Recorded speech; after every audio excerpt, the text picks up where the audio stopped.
good evening, one and all present over here. I, Akshay Chudasma, is being honored on behalf of AMA to felicitate and present Miss Mitsuko Takahashi-san. I would like to start by introducing herself. She is a research scholar at the Gujarat Technology University, the school at the Gujarat School of Management Studies. She is the representative director of Habat INC, a consulting firm. She founded in 2015 to assist Japanese SMEs in entering overseas market and recruitment. Miss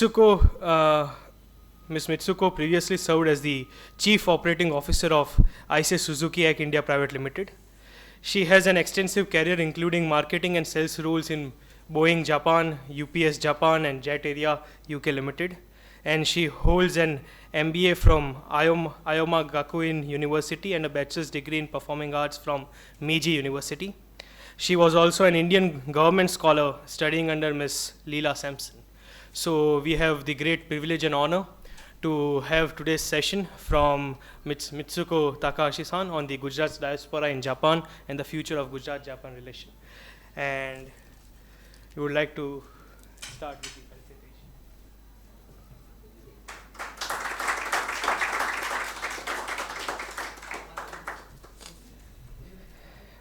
And now the honors is all on Ms. Mitsuko. All right. Good evening, everyone. Namaste. Mera naam Mitsuko. It is a great honor to have a presentation opportunity at honorable organization like AMA for the experienced business people and the local dignitaries. I was suggested to make a presentation on my recent research papers, which was published in Gandhi Shakespeare Institution in Calcutta this month. This research was based on my field work in Japan, visiting the Gujarati diaspora in Japan. And then this observation is through the non-Indian eyes. And then I have some findings and then discoveries. And then from that, I would like to elaborate further to the future relationship with Gujarat and then Japan. So as Mr. Akshay kindly introduced, probably I don't need to self-introduce myself any further. So I am an entrepreneur, and then I have a consulting company in Tokyo.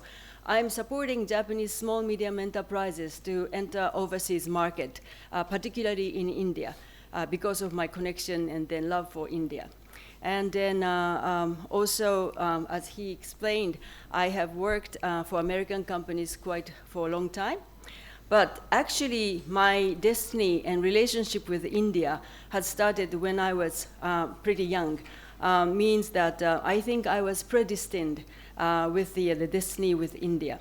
When I was a child, I lived in Kobe, where my father was assigned to work at Bank of Japan Kobe branch. And at the back of my house, there was an international school. And there were a lot of Indian children. And sometime one Indian girl came around, and then I played with her. And after such a long time, I graduated from university, and then I planned to study America. But to make long story short, I ended up with having a Indian government scholarship. And then I came to MS Baroda. And then I stayed in India for 3 years and a half. And after such a long time working in American company, I still come back to India. So I think I should say my destiny is with India. So before I go into my presentation of the Gujarati diaspora, I just want to go through briefly about diaspora in general. As all of you may know, the diaspora definition is the group of people who have forced or chosen to leave their homeland and settle down in other country. And they preserve the culture and tradition of their homeland, as you may know. And then the oldest one, there are several types of diaspora, as you may know. And then the oldest one is Jewish diaspora, and then it started before Christ. And then currently the Jewish diaspora is more than 50 million. And then 80% of the Jewish diaspora is clustered in America and Israel. Next one probably is Armenian diaspora, you may know. And then their diaspora taken place when they were persecuted by East Roman Empire. And then they settled down in Eastern Europe.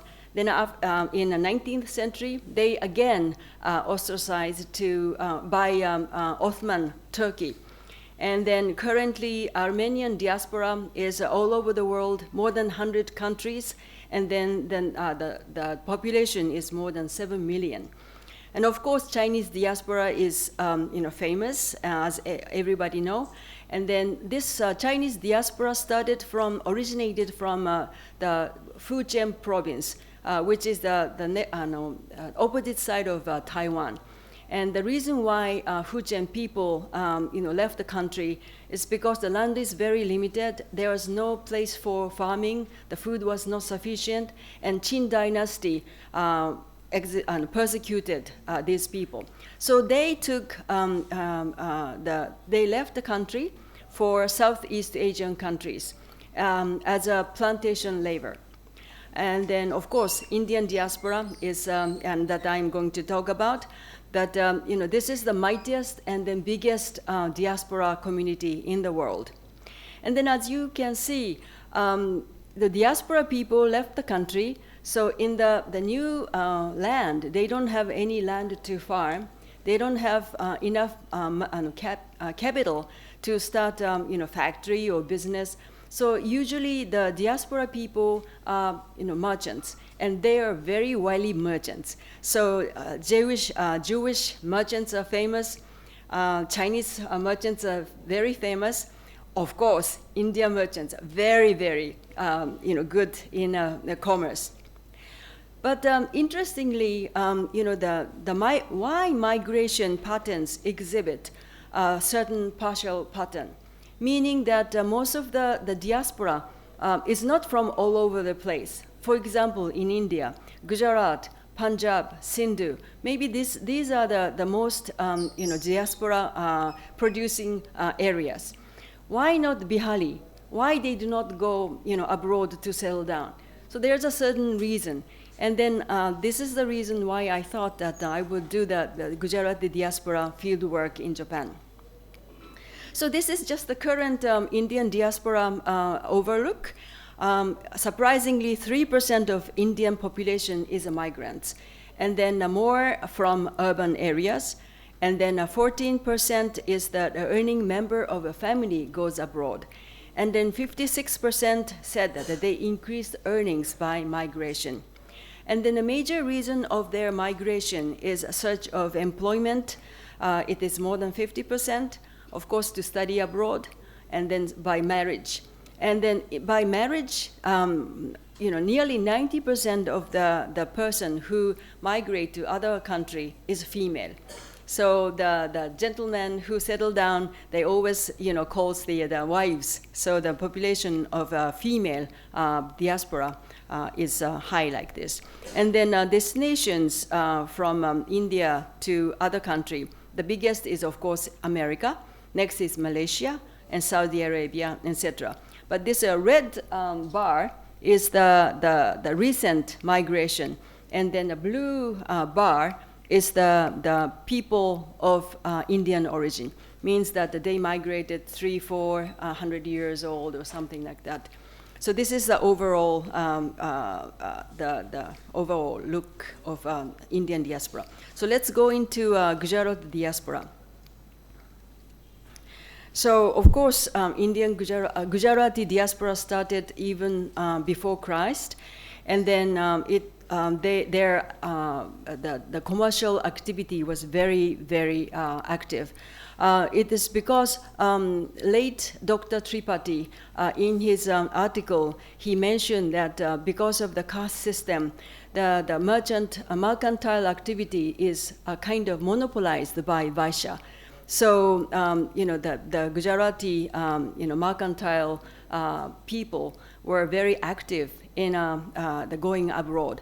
And then they used the geographic advantage of using a westerly wind, and then they took the long Gujarati coastline, and then the maritime trade was with the Red Sea, Gulf, Africa, Southeast Asian countries, and Europe. And then they traded silk, gold, pearls, and etc. And of course, there was the trader, Muslim traders, trading via Silk Road. And then a lot of the Muslim traders from Multan take all the way the Silk Road and then reach to Shanghai, and then back and forth like that. And then interestingly, the Gujarati, the traders, those days, they brought a lot of things from abroad, and rather than selling overseas in a local area, the tax of a donation to the temple is much lower. So many Gujarati traders, they brought things and then donated to the temples. So the temple people, welcomed them. So naturally, the Gujarati merchants' social standard gets higher, and then they are respected at the same time.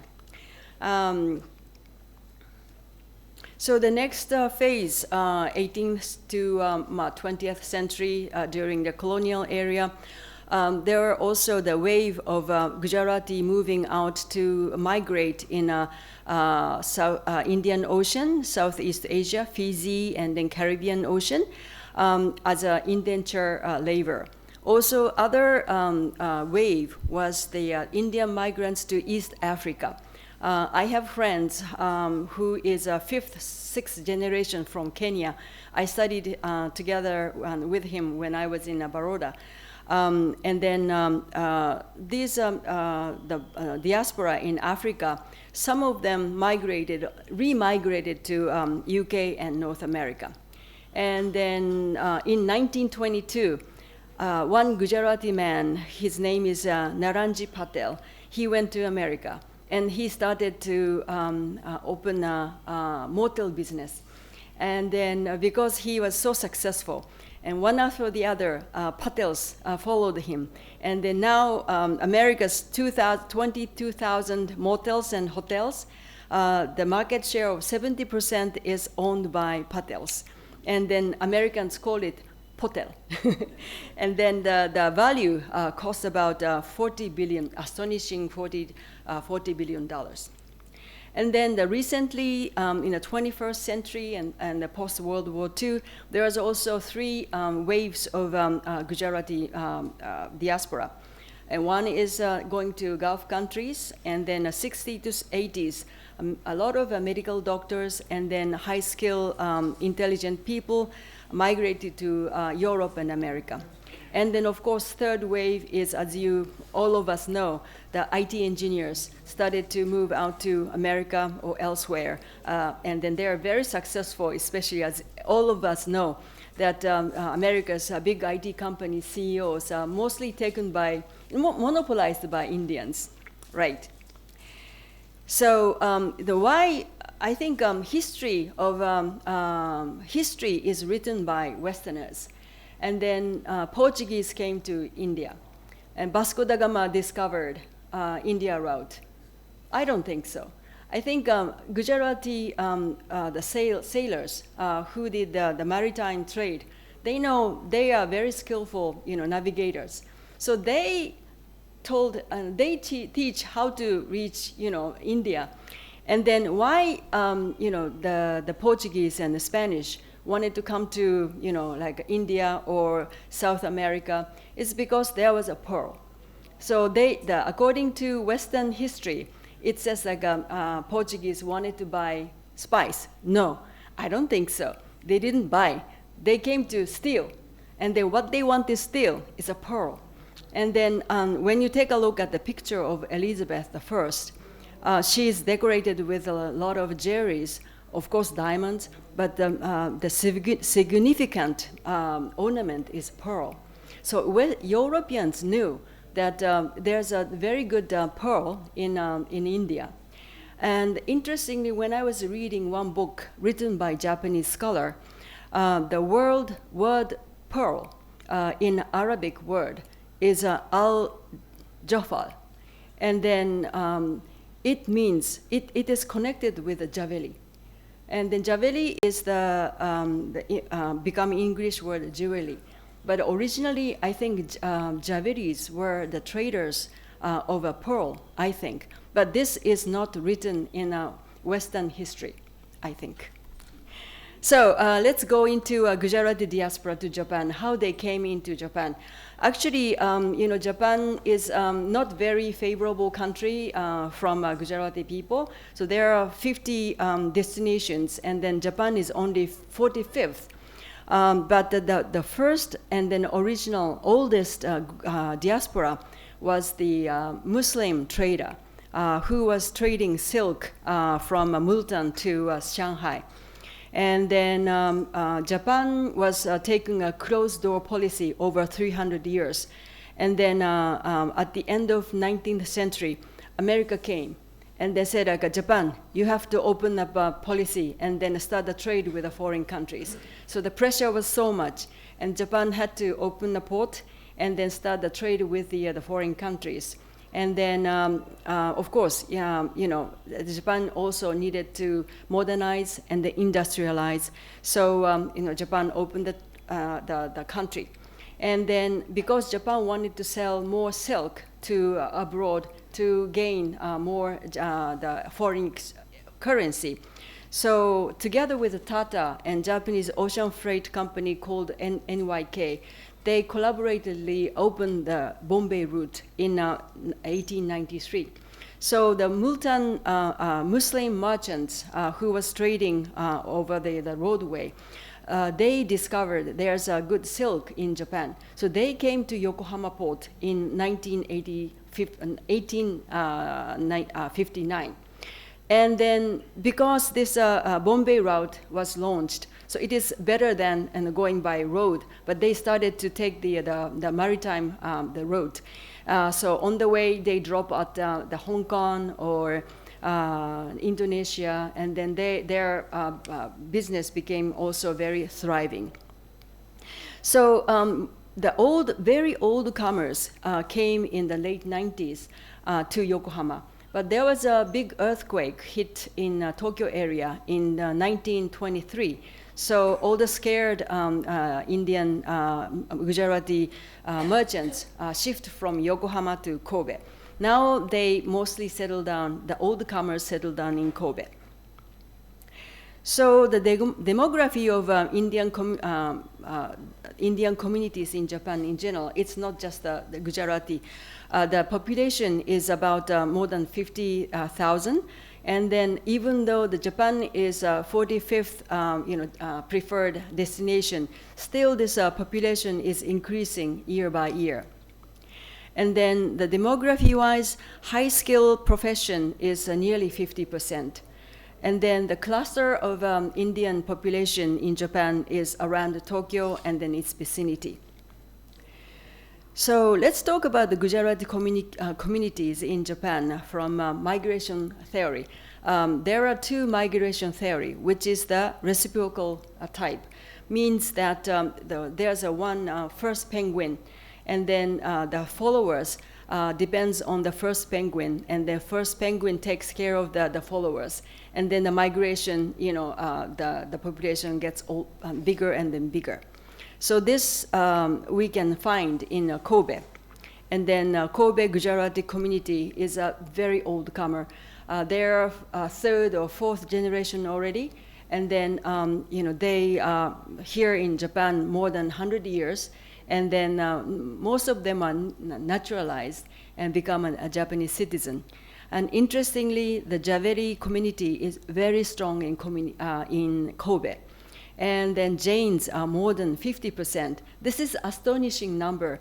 Thinking of Jain population in India is 0.4%, but in Kobe, more than 50% are Jains. This is something really remarkable.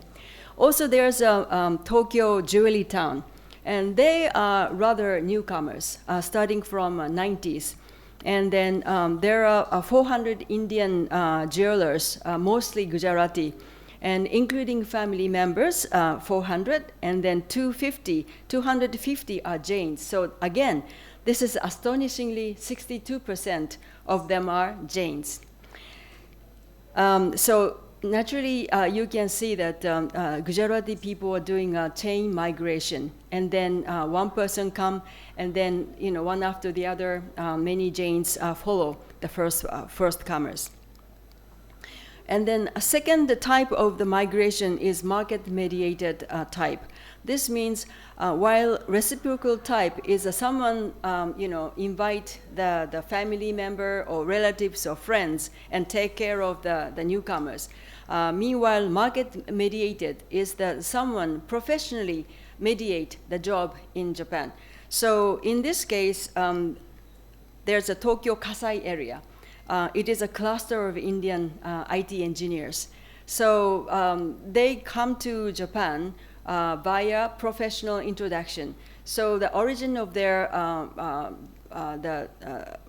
their place is vary, like from south or north or east or west, compared with the cluster of Gujarati in Kobe and Tokyo. So let's go to take a look at the Tokyo Jewelry Town. What kind of activities Gujarati people are doing. Actually, why there's a Tokyo Jewelry Town made? In 17th, 18th century, this Tokyo particular area was a cluster of Buddhist temples. So there came a lot of Buddhist ornament craftsmen who made Buddhist ornaments and all. And interestingly, very nearby, there was a brothel. So the gentleman wanted to give away some nice ornaments to the courtesans. So the Buddhist ornament manufacturer also made a skill of jewelry making. And then this city becomes the center of jewelry in Tokyo. And then when you take a look at the Okachimachi jewelry town, there are more than 100 Gujarati diamond stores. And there's a Jain temple, and then a vegetarian restaurants, and then everything. So interestingly, they came to Japan in 90s, but they were employee of a diamond company. And the first one was Mehta in Bombay. And then they wanted to open a branch office in Jewelry Town. So they sent one or two employees there. And then the followers think that, okay, let's go to Tokyo. So the jewelers, diamond jewelers store branch offices opened one after the other. But interestingly, within 10 years, all those people who were dispatched by the employer became independent, and then they were doing their own business. But among the jewelers, the relationship is very reciprocative. Like when there's one demand on a diamond, but if you don't have, then you will go to your the colleague in the jewelry town, and they will supply, and then they exchange, and then their business relationship is pretty much open and helping each other. So let's go to Kobe. Kobe is another interesting Gujarati community. Of course, Kobe is an international port, and not only Indians, but also many foreigners live there for such a long time, maybe 100 years. And then pearl cultivation, Kobe means very important to Gujarati Jains because Kobe is very close to pearl cultivation sites. And then also Kobe, there's a mountain at the back and then ocean port in front. So that gives a very mild, nice sunshine, which is suitable for processing a pearl. And then that way, the Javeris who are specializing in pearl, Kobe was the ideal place. So when I go to Kitano, it is one of the Kobe city that is a cluster of Indians and other people. There's one street called Pearl Street, and then this Pearl Street, full of Javeris and then Mehtas and all this Gujarati name I can see. And of course, there's a Jain temple, mosque, synagogue. So Kobe Kitano is actually a melting pot of world religion. And then, of course, the community is very strong. There's an Indian club, which is more than 100 years, and there's a Indian Chamber of Commerce, and they are very, closely knitted. So from the interviews and then field work I did in 2 places in Tokyo and Kobe, here's my observation of a Gujarati diaspora in Japan. So Gujarati ethos is expansion-oriented and regards overseas as an opportunity. This is completely opposite with the Japanese. Japanese are pretty much introversive. And then Gujarati add their earnings from Japan to accumulate their family wealth. And Gujarati traits are followers of the first penguin. And remarkably high concentration of Gujarati, particularly Jain, they are embedded in the Gujarati community and their home network. So old comers take care of newcomers, and even though they do not share business details, especially this is true with the Kobe Jains. And Gujarati Jain tends to be a little bit secretive. So when I try to interview, they tend to close the door. The same thing was mentioned by the professor of Kobe. So like he had a difficulty opening a door and then asking question. I don't know why. Maybe they are commercial people, so they want to keep the commercial secrets within themselves. I don't know. If you know, please let me know. And also, they preserve very strong Gujarati Jain culture. And then, of course, there are a lot of many kinds of temples and then religious buildings and all. And Indian diaspora community tends to prefer their children to study international schools and avoiding Japanese public education. So as a result, of course, especially Kobe diaspora, diaspora community is aging, and then their children are not educated in Japanese education system. So they do not succeed their parents' family business, or they prefer to go to America or come back to India. So looks like probably in the near future, the Indian diaspora community could wane in Japan. So I would like to elaborate the further future relationship between Gujarat and Japan. So I just want to approach from some of the academic approach, which is ambidexterity innovation theory, advocated by Professor O'Reilly of Harvard. He said that in order to make innovation, the both exploration and then exploitation are balanced. Both things are important. So when I take a look at the Japanese manufacturer especially, they are more on exploitation of the knowledge and then quality. So they're obsessed with the better quality, more knowledge, but they're very weak in explore something new, something farther away. On the contrary, Gujarati merchants, as we discussed, very extroverted, and then they want to go abroad and then go somewhere further, looking for better quality, better goods, and then better life. And then probably because they are merchants, so they are more interested in the commerce and trade of money. So they do not much attention to like a manufacturing or R&D. So when we compensate the both the Japanese and then Gujarati weakness and then strength, probably we can do something better. And as you may know, the Japan and then Gujarati relationship is getting a very good momentum, as all of you may know. Starting with the 2007, Prime Minister Modi visited Japan first, and 2009, a vibrant Gujarat Global Summit took place, and 2014, Global Partnership launched. This was a contribution of Prime Minister Modi and late Prime Minister Abe. And then 2019, Kobe and Ahmedabad became a sister city.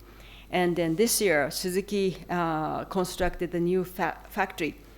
And then the Japanese companies whose desire to come to India, Ahmedabad is nearly 60% of their preference. This is something really good news for us. So currently 35 Japanese companies and then 358 factories and then offices entered Gujarat already. And then this momentum, according to JETRO, is saying that this number will be double in 5 years. And then I believe so. And then Japan Institute of Manufacturing Skill Training by Japanese Way is also ongoing. And then high-speed ways coming along. So I think the momentum and then the relationship is getting better and then better. However, there's an area of improvements, I think. So Gujarat is my second hometown. But when I talk to my friends in Japan, when I say like Gujarat, they have to go look for Google and then find out where's Gujarat, what is it all about. So the general awareness of India is getting better, but particularly Gujarat. Probably many people don't know much about Gujarat. So we have to do lots more advocacy to raise the awareness of Gujarat among Japanese. And then, big companies like Suzuki, Honda, Toyota, they're coming, but they're big companies. I believe the small medium enterprises from Japan side must come. And then in order to do that, more advocacy and more interaction is necessary. And then Japanese start to consider India as the place to enter. Probably because of China risk and all. But still they're very cautious, especially small, medium enterprises. So mutual cultural understanding and difference of business practices, it's a mutual thing. I want to educate Japanese people, especially small, medium enterprises. And then also I want Gujarati people to understand Japanese way of doing business so that we can make a good synergy and then build a better, much better future together, I think.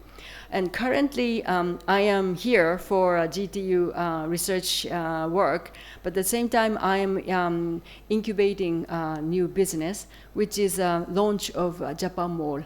I have already identified the venue. And then I visited Gandhinagar for a little bit of legal procedures and all these things. So I want to bring Japanese retailers, and then they will open up their Japanese stores or restaurants in this Japan Mall, which is, what is the name? SG Highway? Money Plant? Yeah, I identified the place. So hopefully we'll be launching that. Then also I want to bring Japanese firework. So I hope I can bring a lot of exciting things to my second motherland, Gujarat. So thank you so very much for your attention. Thank you very much.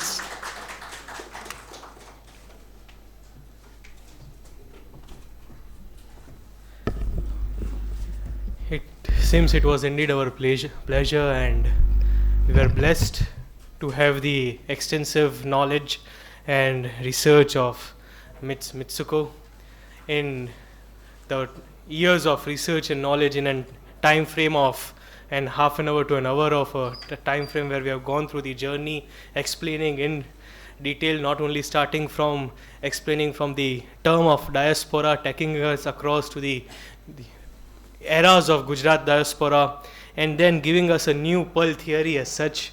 So it was indeed a pleasure to hear you out. Apart from that, of course, when we talk about the part of mutual cultural understanding, there is one part that culture exchange when we talk about, that is where AMA has worked across and keeps on working across as well.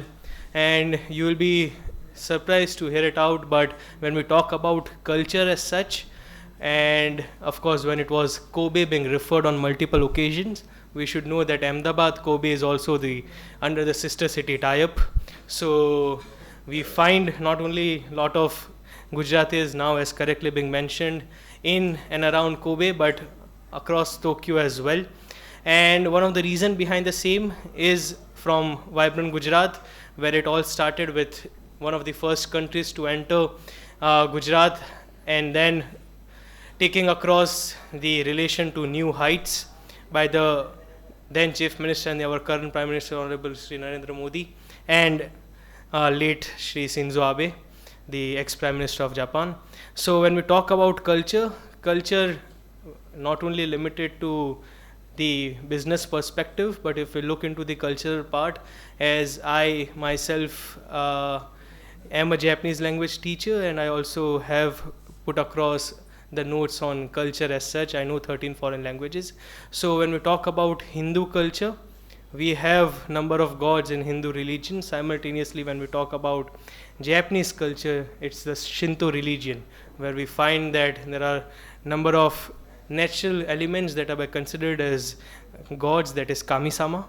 And there we have a cultural interaction, and of course business practices, as why it is being mentioned across, is when we talk about business practices, somewhat different from what the current Indian practice is, or through the what Western world we have adopted of hire and fire.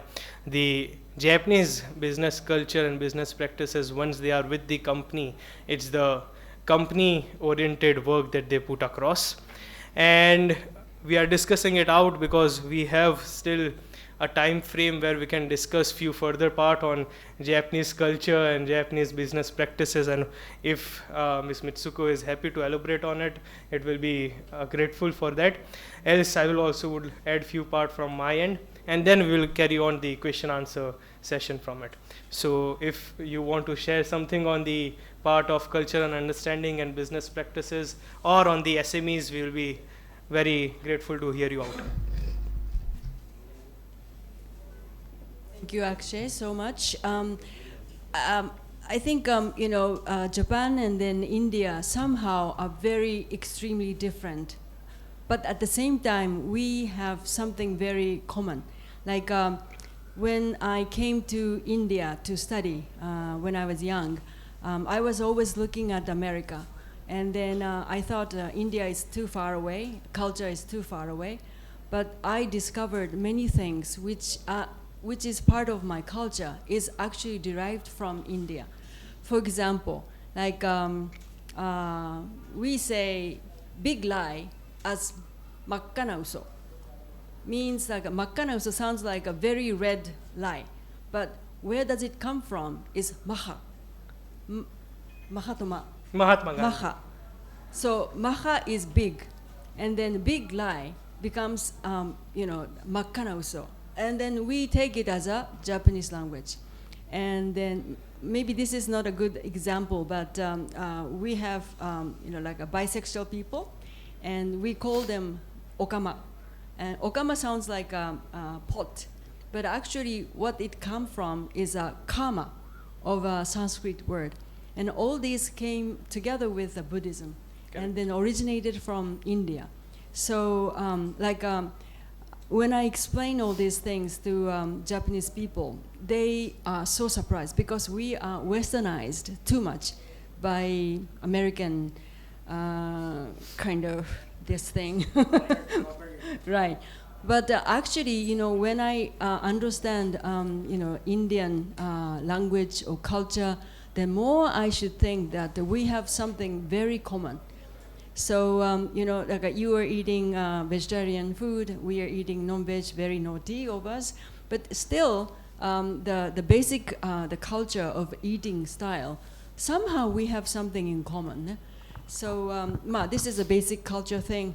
But when I take a look at the modern culture thing, we are too much, Americanized. But the humbleness and then the bondage with the people. Probably Indian people think that the Japanese are a little, remote or whatever. I don't know. But I think we are more, attaching and then caring for others. So I am believing that there is something we can share more common than we share with American, in my opinion. Absolutely, absolutely correct.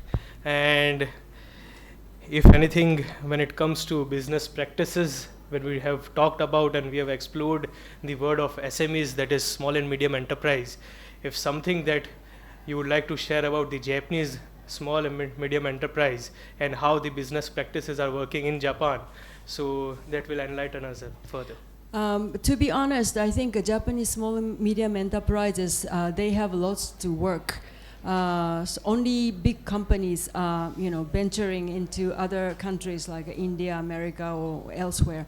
But small, medium enterprises are very, very reluctant, and then they don't want to take risk, and then they are afraid of going into a new place.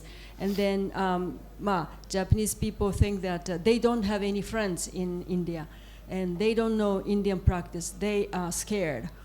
But I think this is the basic attitude. And then there's a language issue. They don't speak English. So rather than Indian people study Japanese, I'm telling Japanese, you have to also study English. So this is vice versa. So there's a lot of difficulty in Japanese small medium enterprises in terms of going abroad and then do some new venture.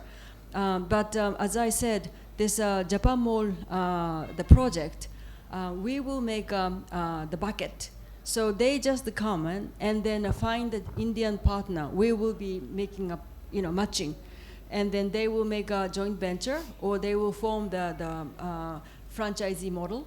And then if it is a manufacturing sector like FM, food sector, foodies, they can bring some Japanese way of making bread, or like making a sushi or whatever it is, and then they can collaborate with the Indian partner, and then bring something new, and then this Japan Mall project will make Japanese SME entry easier. So I would welcome if you are business people and then interested in partnering with Japanese mall retainers.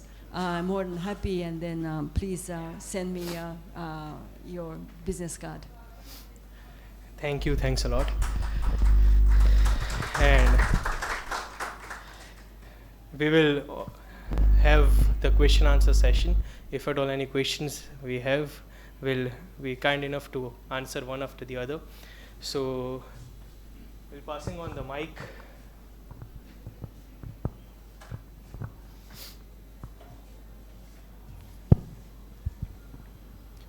Very good evening, madam. Thank you. Myself Siddharth, the name of Lord Buddha when he was child. Yes. So my question is, through your eyes, what is the reason or where is the gap?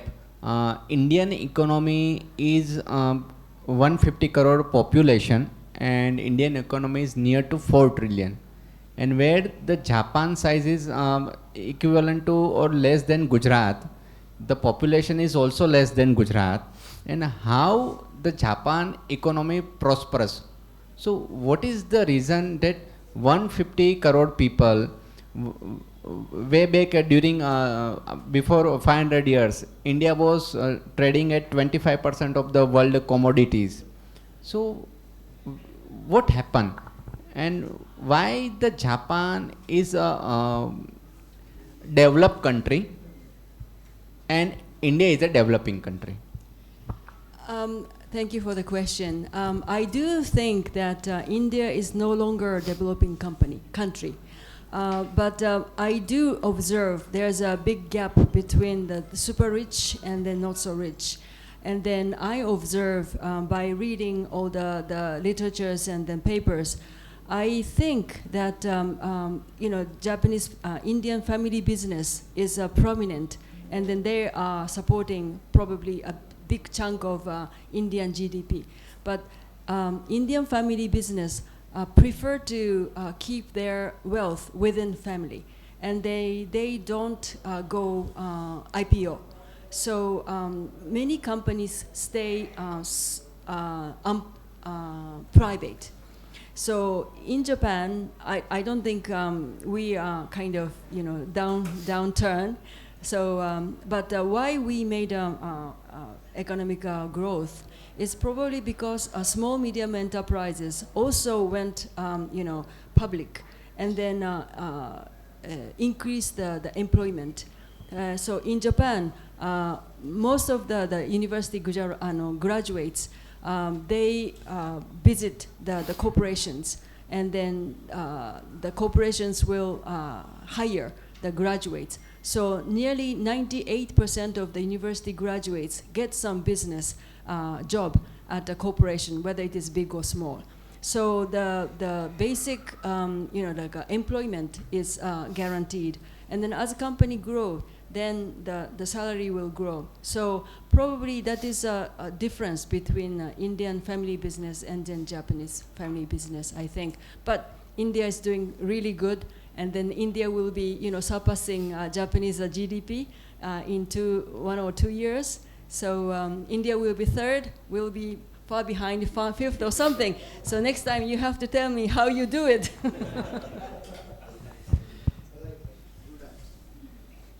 Yeah. Yes, please. So, konbanwa, Mitsuko-san. Oh, konbanwa, thank Hi. you. Yoijo. I'm Uday-sa, and I've been Kensho to Okidenki and Nihon Musen. Oh. So I've been around Japan for some time. Oh. Yeah. See, I have one question. I echo exactly the kind of culture that Japanese people have and we have in India is quite matching more compared to other Western countries. Yes. And I have felt it by heart. However, how do Japanese people deal in India when they see so much of indiscipline, so much of chaos? Even their food habits is quite different. So a lot of Japanese are now settling in Gujarat also, prohibition, where evening is always in, the bar and sake and all those things. So how do you see that happening when business grows and these people are around a lot over here? Right, so thank you for the question. That is exactly the point why I wanted to start Japan Mall. I visited Jetro few days ago, and then the Jetro guy said that there's nothing that Japanese food or commodity available in Ahmedabad. It is probably available in Delhi or Mumbai, but not in Ahmedabad. So he said the life in Ahmedabad is a little bit of a challenge.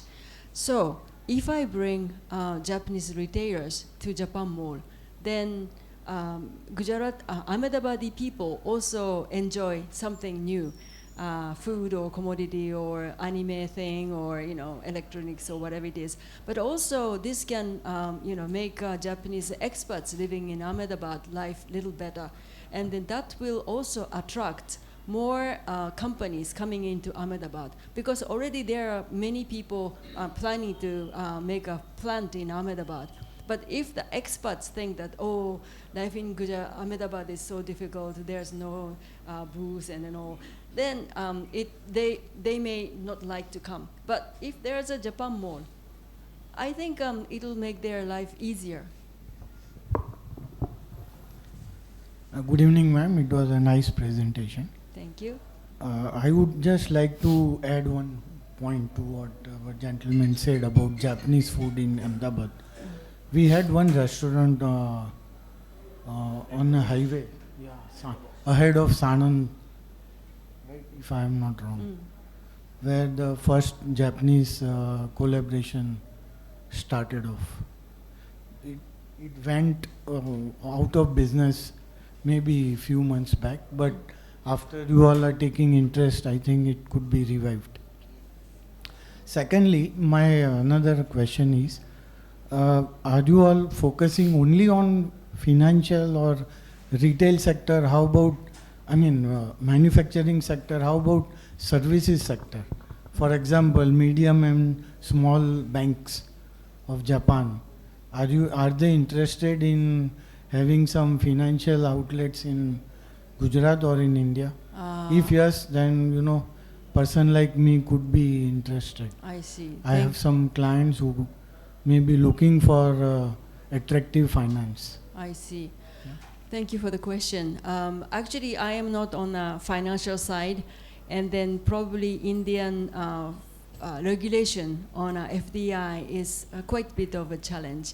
So I don't have much knowledge. But ma'am, Bank of Tokyo is present in India. Yeah, I believe. I know. So how about medium-sized banks? This could be an area where you could put in some efforts because of your connections and. In Japan, most of the banks are mega bank. Like a market share is pretty big, occupied by mega bank, and small one is local, like a prefectural bank and all. So I have to do some research. And everybody wants to expand. I see. Maybe you could get some somebody interested. Okay. Because when there are big people, they will go for the big dream. Right. And when there are small people, they cannot afford to have a big apartment. Right. So when a small bank, small SME people, if they have tie-up, and you can have a tie-up with MSME in India or in Gujarat, then this will hit. Because then it will be structured. Everybody has the same mindset and same interest. Right. Then with there is a what you can say pigeon. If one eagle cannot give the net. That's right. So there are 100 pigeons. Right. If they put the effort at the same time. Right. The entire, Right. Yes. See, as correctly being answered, when we talk about banks are being regulated by RBI, so it will be difficult for anyone to even comment on the part of whether Japanese small medium industry banks can come across to India, because they have to follow the regulatory part first. So that is an altogether different outlook that they need to work across. But of course, our point well taken. We can go across with the next question, then we'll move forward. Hi ma'am, myself Vaishali Parekh, coming from Rajkot especially to attend your session. Oh, thank you so much. It's 250 kilometers away from Ahmedabad. I think you have heard the name of location. I'm working as a 5S, which is Japanese tool, and helping SMEs in my region for implementation of 5S.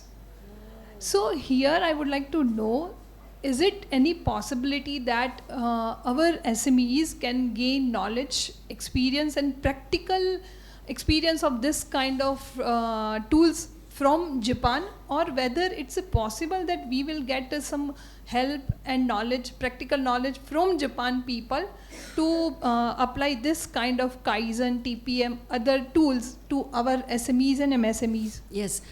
Thank you for the question. Actually, there's a skill training center initiated by Suzuki and then other Japanese manufacturers, which is already here.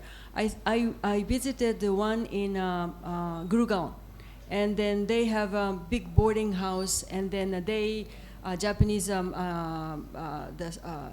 what do you say, the technician, technological engineers, they came and then they do the lessons of a Japanese way of a Kaizen. So I think it is already there. So probably you can, I will write you the name, exact name, and the location. That's one thing. And then you can always, send your, people over to a Japanese manufacturer, because in Japan, because we are shrinking population, aging country, so we are in needs of a lot of the manpower, and then probably the language is the biggest hurdle. But I am requested from several companies in Japan. We are looking for Indian engineers. So probably you can send directly your like engineer people over there, and then let them work, and then gain some, like a Kaizen methods and all. So one thing is like contact the training center in Gurugram, Okay. And then maybe you can also send your people to Japan. Okay. Thank you. Yes, please. Good evening, ma'am. Konbanba. Good evening. My name is Alpesh, and I'm working with the Japanese company from last 6 years in Ahmedabad, Gujarat. So basically, we are supply the materials to Japanese company, especially in food items. So there is more than 20 plus hotels who are serving the Japanese food. Even in Ahmedabad, 5 to 6 restaurant and cafe also available for the Japanese food. Okay. So my concern is that if any company, like a small company, want to coming in India and they want to a joint business, then I'm ready with that. Yes, that's exactly what I'm planning to. So Yes. I am taking Japanese companies, so they definitely need an Indian partner because of the FDI restriction. Yes. They need to have a partner, Indian partners. Okay. And also we are also looking for the a small or bigger company from Japan, some machinery, some food items, and some sushi machine also making companies. That kind of companies contacts we are looking for. Okay, understand. I think your Later interest, when we can your exchange interest and my interest is pretty much matched. Yeah. Thank you so much. Thank you. Thank you. Yes, please.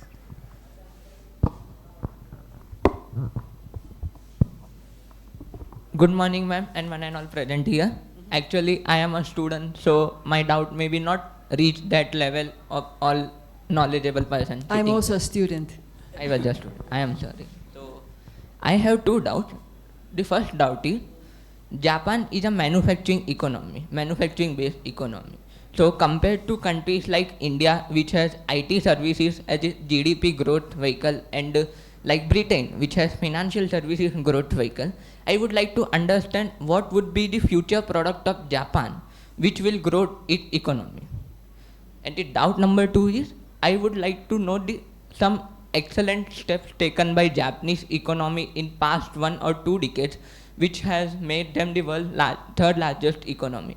Because there may be some policies which all countries may look forward to learn from Japan. Thank you. Thank you for the very good question. Actually, your first question, Japan become, the economy became good because of the automobile. And then now our discussion is, old way of manufacturing automobile is outdated. And then there's a EV car, and then probably we are no longer driving car, probably we'll fly, the cars and all. So the big discussion in Japan is what is the next industry which will support the Japanese economy. So thank you for your question, but if I can answer, then I can be a Japanese Prime Minister. And then your second question is? My second question was some economic policies of Japan which helped their small medium enterprises to grow in previous decade also. I see. So Japanese policy toward the small medium enterprises you're talking about. I think, of course, small medium enterprises are very important for Japanese economy as well. So there are a lot of subsidies given by Ministry of Economy and all. So the subsidy, sometimes we think that it is a little bit of too much of scattering of a tax. But I think the boost of small and medium enterprises are very, very critical. So lots of subsidies are provided. I hope I answered your question. Yeah. Thanks a lot. Yeah. Namaste, ma'am. Okay. Namaste. Can I ask? Yes, please. Can I ask? Yeah. Namaste, ma'am. My name is Karan Purswani. I am a yoga teacher. I would like to know the opportunities for working in Japan as a yoga teacher, something about that from your side. So basically, as far as the questions related to culture or guidance about how you can further do the betterment in your professional skills, AMA has different sets of Japan Center that has been built across, starting from the very scratch of academics till the cultural program. We have gone through several programs where we have sharing origami. We are also have conducted programs of Japanese cooking methods. We have also incorporated the Japanese customs by having programs on Japanese tea ceremony. Yes, the karate. So that is one other part that we have gone through. So all that you are most welcome to attend and inquire at the AMS Japan Center that is there at the first floor, and you will get your answers to that. Apart from that, we can take the question from here.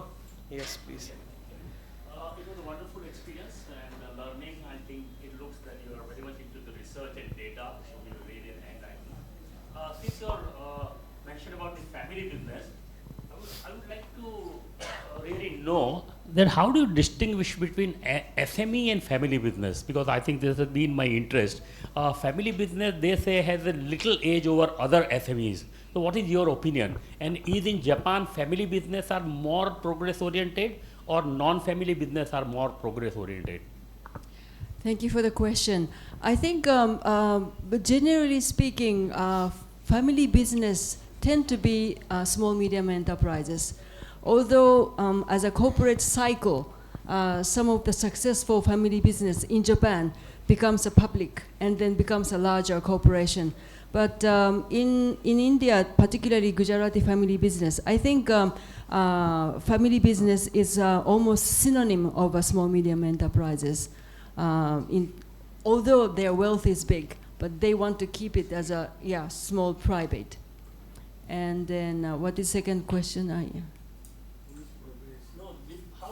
what is the strength of the family business versus the MSME?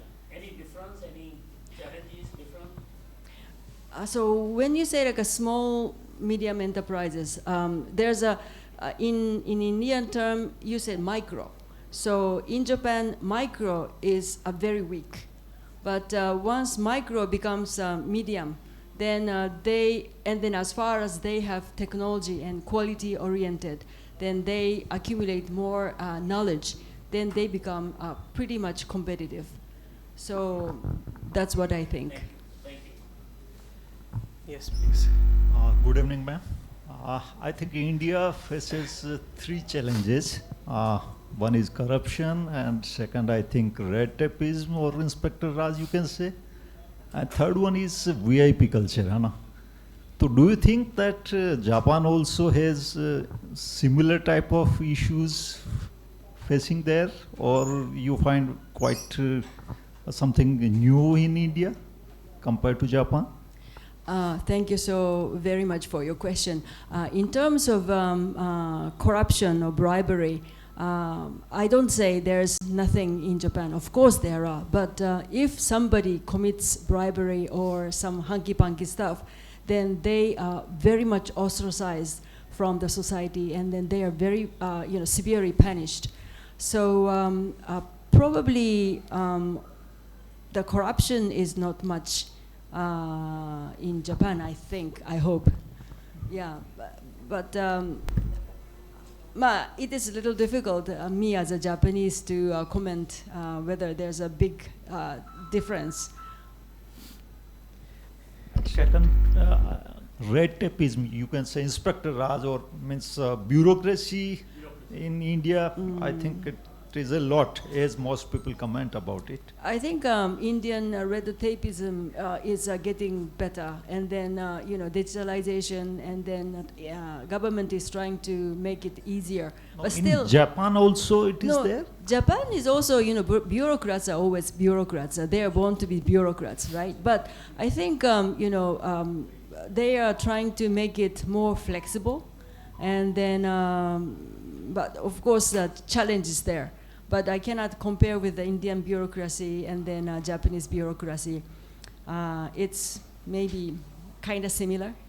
We also have to tackle. And third one was VIP culture sort of thing. Means it is there in Japan also? Means, I think it is a human nature. So when you are successful and then rich, then people will, naturally gather around. So it's human nature, right? But we don't have people like Adani or Ambani. We are pretty much, medium players. So this is interesting data, like Japanese presidents, whether it is a public company or private company, their annual salary is pretty low. Compared with American CEOs, they're earning like billions or something like that. But Japanese presidents are earning probably 100s, very low. So in this way, of course, there are a lot of rich people, VIP people. But VIP people, in terms of like a royal family, they are different. But we commoners are pretty much, kind of same. Unfortunately, we don't have a big player like Adani or Ambani. So it was a great pleasure at the end. We will try to conclude the session by answering a few of the questions that has come across. When we talk about how Japan has achieved the economy, it has always been as a first mover when it comes to technology. May it be the camera, may it be the smartphone, may it be the UPI that we are pride on, but UPI works through QR code, and QR code in a way was invented by Japanese. Of course, automobile is one of the part. Apart from that, the current technological boom that we are all looking across, that is robots and AI, it is all very well being founded across. And the first steppers, the first movers in a way were Japanese people. And apart from that, when we talk about first movers, today we are the first movers. We have done the first session on the future of Gujarat and Japan relation, and hopefully with the questions that we have come across and a very patient and wonderful reply that we have got across, we'll have further sessions on it where we can further answer it out. So with this, we would like to thanks once again the Ms. Mitsuko Takahashi-san, and thanks a lot for the wonderful speech and the research and knowledge that you have shared across with the people present over here. I will thank you. And kitte kurette arigatou gozaimasu.